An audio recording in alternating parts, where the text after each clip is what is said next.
Tonight, there are allegations of sexual and disability discrimination from a former Jefferson County Correctional Officer. Good evening, I'm Julie Williams. And I'm Brandon Morano. That officer was fired for what Jefferson County Sheriff Jeff Bullard says were multiple instances of not properly following policies and procedures. Today, I talked to both the former correctional officer's lawyer and Sheriff Bullard about those allegations. Former Jefferson County Correctional Officer Mary Jo Conaway alleges she was sexually discriminated against for a disability, among other things, in a 55-page lawsuit. The allegations are without merit. They're baseless. It's a frivolous lawsuit, and one that we have contested from its inception, and we will continue to contest. That's Jefferson County Sheriff Jeff Bullard's take, but Mary Jo Conaway's lawyer, Jerome Dobson, thinks differently. We think it is a very meritorious claim. We believe that, for example, with respect to the disability discrimination, there were actions taken against Ms. Conaway that really exacerbated her condition. Dobson says one example was moving Conaway to the control room permanently for 12-hour shifts, a room he says essentially no other officer spends more than 4 hours in per shift.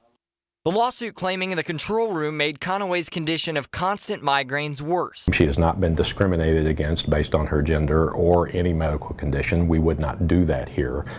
And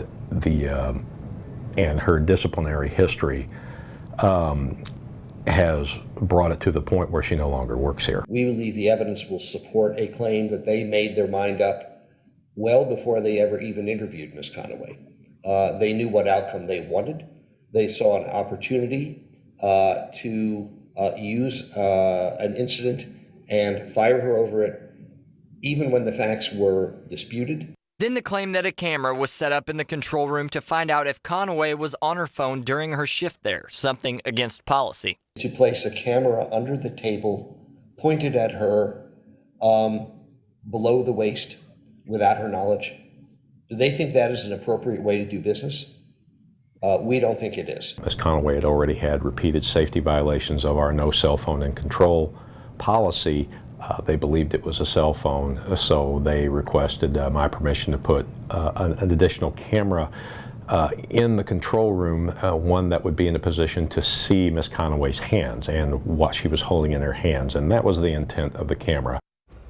Bullard says attorneys for the county have filed a summary motion to dismiss the case, but as of now, both sides will get to make their arguments October 24th at a bench trial at the Benton Federal Courthouse.